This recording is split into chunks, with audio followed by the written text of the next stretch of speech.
Hello, it's your Uncle Spurt here, and today we're having a proper hard squint at the first big budget-friendly smartphone of 2026, the POCO M8 Pro. This POCO blower boasts quite a few upgrades versus the old POCO M7 Pro, including some camera improvements, a significantly bigger battery, and a proper bit of water resistance. But is it actually worthy of a place in your pants, and should you go Pro over the regular POCO M8? Well, I've had my SIM card slapped inside of the POCO M8 Pro these past few days, so here's my full review, with a bonus highly arousing side-by-side comparison type situation chucked in for free. Don't say your Uncle Spurt doesn't know how to treat you right, and for more on the latest and greatest tech, please do subscribe, ding that old notifications bell. Cheers! Now first up, the POCO M8 Pro sports a very different design to the regular POCO M8. Any casual bystanders would be surprised to learn that they're related at all. The POCO M8 Pro sports a fairly standard smartphone design. You got those flat edges, a screen that basically fills up the front end quite nicely. You do have a slight bit of curvature both on the display and that back end.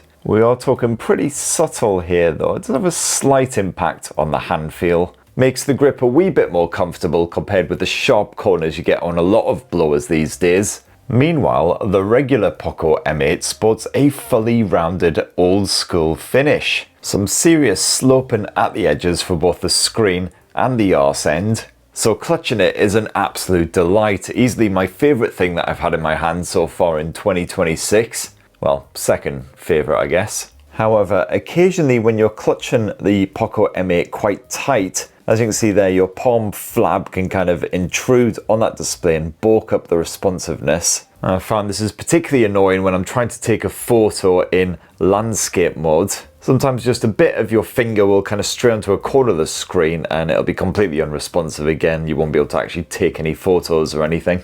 And quite a difference in the weight as well. The POCO M8 Pro weighs a fairly regular 206 grams, whereas the POCO M8 is super light at just 178 grams. And while the POCO M8 isn't actually any slimmer than the POCO M8 Pro, it certainly looks and feels it thanks to that curvy finish. But around the back end, you've got a much more similar design. You've got this funky multi-tone finish, which is rather striking. My POCO M8 Pro review sample came with a black and silver design, but you can also pick it up, I believe, in green here in Blighty. And both phones pretty hardy as well. But here on the POCO M8 Pro, you do get an upgraded Victus 2 Gorilla Glass display, so quite scratch resistant, highly drop resistant. And as usual, POCO slaps a screen protector on there, but I had to pretty much immediately peel this off because of irritating air bubbles. And the Pro model also now IP68 water and dust resistant, so that's an upgrade over the previous generation. It can now be fully submerged in water, no worries, and that's also an upgrade over the regular POCO M8, which is merely IP65. So that's splash resistant, don't go dunking it in water, probably wouldn't like that very much at all. Now to unlock the POCO M8 Pro, just like the regular M8, you've got a basic bog standard optical fingerprint sensor built into that display, but it's been pretty good this past week. Generally dependable unless my hands are proper wet or seriously dry. In fact, my only real complaint is that POCO slapped it right down here at the bottom end of the display, so you have to kind of reach your thumb right down to meet it. And this is backed by a good bit of face unlock action, which is generally okay as long as the lighten's all right, but if you've got shadows on your face or whatever, then you can forget it. And then once you're in there, it is, as usual, Xiaomi's HyperOS slapped on this bad boy. Some people really don't get on with this, but I don't mind it so much. It's a lot better than the MIUI days of yesteryear. However, you are still stuck on version 2 here on the POCO M8 and the M8 Pro, whereas some of the more premium Xiaomi and POCO smartphones already have version 3 slapped on there. Here's hoping we don't have to wait too long for version 3 to hit the POCO M8 series, but at least Xiaomi has committed to 4 OS updates and 6 years of security patch and support for the POCO M8s. Unfortunately, however, as usual, the POCO M8 Pro is absolutely swamped with crapware. It's a full-on crapnado situation here. I mean, just take these top 2 rows of apps right here. I actually only installed 1 of these 10 apps. You've got your booking.bloodycoms, your AliExpresses, your Amazons, your Facebooks, your LinkedIns, basically all of it. In fact, you're sorted if you want suspiciously cheap plastic tat, because both Temu and AliExpress on here. At least most of this bollocks can be quite easily uninstalled. You just got to set aside a full afternoon to actually bloody do it. And in even better news, you've got a minimum 256 gigs of storage here. You can actually upgrade to 512 gigs of this stuff if you want to. And if you grab yourself the regular POCO M8, you can even expand that storage using a micro SD memory card around in that second SIM slot, whereas unfortunately that isn't an option on the POCO M8 Pro. Sadly, bugger all support for eSIM on either of these POCO M8 handsets. It is physical SIM all the way. But despite this, the Pro model does actually support Xiaomi's offline communication, which allows you to contact any other nearby supported Xiaomi or POCO smartphones when you go off grid. A feature with quite limited use, of course, quite a niche one, that, and one that I haven't sadly had the chance to actually test out yet. Mostly because rambling in the wilderness, not really one for your uncle's spurt. I tend to just pop off down the local odd bin when I go outside, restock on my white spirits. That's about as adventurous as my life gets. And I do have a few grumbles with the POCO M8 Pro after using it as my full-time smartphone, including once again a complete lack of an always-on display. Of course, it claims to have an always-on display, but this is a complete lie. Because turning on for 10 seconds when you jab an annoyed finger at that screen, that's not always on, is it, mate? Plenty of shonky behaviour these past few days as well, including this perpetually loading calendar widget. Been waiting the best part of a week now for that to actually do anything. And also, a couple of days ago I really struggled to connect to a publicly available Wi-Fi network, and the Bluetooth streaming generally dependable. But on a couple of occasions that stream has just suddenly stopped for seemingly bugger all reason. Very much like your Uncle Spurt's stream when I visit the urinals. Don't ever get old, kiddies, it's bloody rubbish. But I'm hoping that most of these little issues and bugs are just down to the fact that I'm reviewing an early unit that is not yet quite on sale. So hopefully all be sorted right out by the time it hits shelves. Not entirely confident on that, but hey-ho. Now, like the regular POCO M8, the Pro model sports an AMOLED display which fills that front end, although it is slightly bigger at 6.83 inches versus 6.77. Got a 1280p resolution as well, so the Pro model might have a slightly bigger screen, but it's also sharper than the 1080p panels slapped on the regular M8. And it's not just crispier, the Pro also supports HDR10 Plus and Dolby Vision streaming in services like Netflix. Whereas sadly no such support for the regular POCO M8. But you know, the POCO M8 screen's still a banger, just like the Pro, still perfect for a bit of Netflix, YouTube and whatever. Those colours are nice and poppy, you got some decent contrast and everything, and both of them are powerfully eye-searingly bright when you max them out as well, so no worries if you happen to live in a very sunshiny place. Good news is they also dim right down for those evenings as well, so comfortable, easy on the eye experience. Got the usual reading mode shenanigans on both to filter that blue light. You've got 3840Hz PWM dimming on both as well if you're sensitive to OLED flicker. And that refresh maxes out at 120Hz. And the good news is, no matter your choice of POCO M8 smartphone, you get a stereo speaker setup. Here on the regular POCO M8, the audio somehow magically maxes out at 300%. Whereas here on the POCO M8 Pro, it will trouble mathematicians even further by hitting a maximum of 400% volume.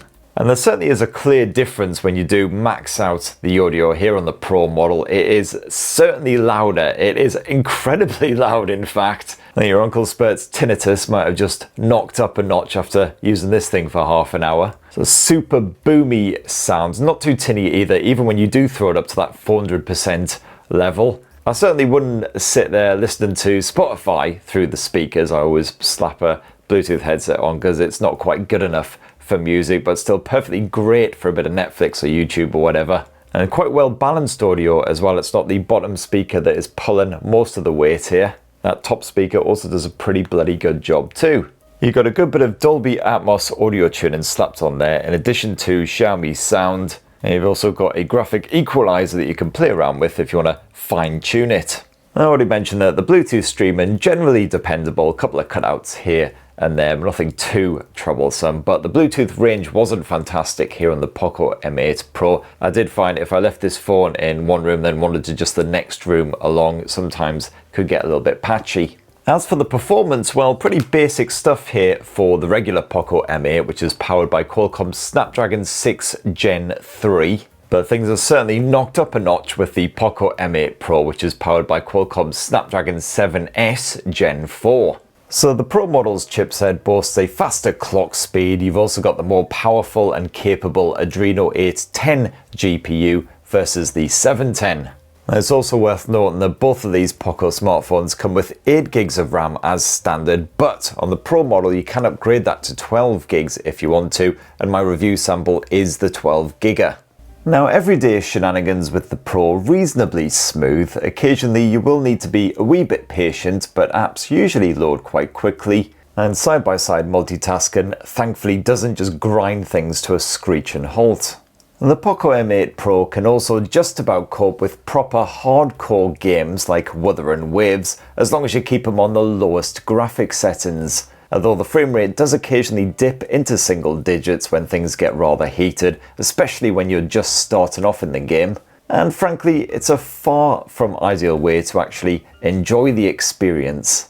You're certainly far better off restricting yourself to more optimized and less demanding fare such as PUBG or Call of Duty Mobile, which also run really well here on the regular POCO M8. And that's with those graphics settings bumped all the way up. The screens are perfectly responsible, ideal for a frantic bit of online multiplayer action. But hey, if you are a gaming fan and you decide, oh screw it, I'm going to get stuck into a proper bit of intensive open world adventure, well, you got Xiaomi's Ice Loop cooling system stuffed in there, so this smartphone does stay perfectly cool even if you're gaming for well over an hour. You got some pretty sizable battery action for this generation as well. A 5,520 mAh capacity battery for the regular POCO M8, not to be sniffed at, but that does get upgraded to a mighty 6,500 mAh for the POCO M8 Pro. And frankly, either will suit even the most demanding users, surviving the longest of days on a single charge, even when that screen on time hits double digits. I found that the Pro model can even endure a full 2 days on a single charge, so it could last an entire weekend if needs be, as long as you don't go too crazy on it. Once you start, playing around with the camera quite a lot, etc., that does drain the battery a bit quicker. But with a 100% battery charge, the Pro can keep on gaming on the likes of Wuthering Waves for just over 7 hours on those lower graphics settings. Otherwise, either phone can play optimized fare like Call of Duty Mobile for much longer. We're talking well into double digits. You got 45 watt wide charging support here on the regular POCO M8, but the Pro model vastly upgrades that again to 100 watt wide charging. So even though it's a much bigger battery here in the Pro, it charges up quite a lot faster. But of course, you've got the usual battery protection modes, etc. slapped in there as well, just to keep it from overheating, potentially damaging that battery. But sadly, not even the Pro model supports a bit of wireless charging. And so kiddies, let's finish off this lovely bit of POCO M8 review and comparison type situation video with a squint at the old camera tech. And both phones serve up a 50 megapixel main shooter, but it is a completely different sensor slapped on both as well. Here on the POCO M8, it's the Light Fusion 400, not very big at 1/2.88 inches, whereas on the Pro that's upgraded to the Light Fusion 800 sensor, considerably bigger at 1/1.55 inches. And the result of this is, when you are shooting in low light, the Pro is clearly the more capable of this pair, producing richer colours and less noisy visuals. It's certainly a decent wee snapper for the evenings, capturing quite crispy results for a budget-friendly handset. In fact, it's only really scuppered when your subject decides that it just can't be arsed to keep still, which is pretty standard stuff. You will, however, certainly see some saturation when the contrast is a wee bit on the tricky side, for instance whenever you're shooting against a bright blue sky. The Pro model typically captures more accurate colours compared with the regular POCO M8, which tends to pump out warmer tones by default. And you know what, some might actually prefer that. And while the detail levels are generally good enough for viewing back your albums on a tablet or a laptop, you will want to restrict your digital zoom in, as pinching in beyond the 3x level usually results in a fuzzy sack of cack. And that is it for the regular POCO M8, although the Pro model does also have a basic 8 megapixel ultra wide angle shooter. which is generally okay, although in softer light things do get pretty grainy pretty quick. And both the POCO M8 and the POCO M8 Pro can record up to 4K resolution footage for your vlogging extravaganzas, although they do cap off at 30 frames per second. If you want a bit of 60 frames per second action to keep everything super fluid, you will need to drop it down to full HD resolution. And then lastly, up front, you've got a 32 megapixel selfie shooter here on the POCO M8 Pro versus the 20 meg selfie cam here on the regular POCO M8. But not much difference when it comes to shooting video with the front-facing cameras. You've got full HD resolution and that's it. There's no 4K option on either of these, but the image stabilization is absolutely fine, so you can wander about and video chat or vlog to your heart's content. The mic pickup is okay, reasonably clear, not too bad for a budget-friendly blower. And there you have it, my lovelies. That in a tasty wee nutshell is what I reckon of the POCO M8 Pro after using it as my full-time smartphone these past few days, how it stacks up to the regular POCO M8. As you can see, quite a few upgrades there, not just over the regular POCO M8, but also over the previous generation, the POCO M7 Pro. You've got better performance, you've got that bigger battery with the ultra fast charging support, you've got some upgraded camera tech as well, which proves particularly capable in evenings and low light photography. It's a solid all-rounder. The only issues I had really came with good old HyperOS, of course, the fact that it's an older version and also still some bugs and general shonkiness in there. But apart from that, bit of a smasher. Anyway, that's what I reckon of the POCO M8 Pro. Be great to hear your thoughts down below, and would you be tempted to grab one yourself? Please do let us know, and while you're down there, please do poke subscribe, ding that notifications bell. Make sure you have yourselves an absolutely ruddy wonderful rest of the week. Cheers everybody, love you!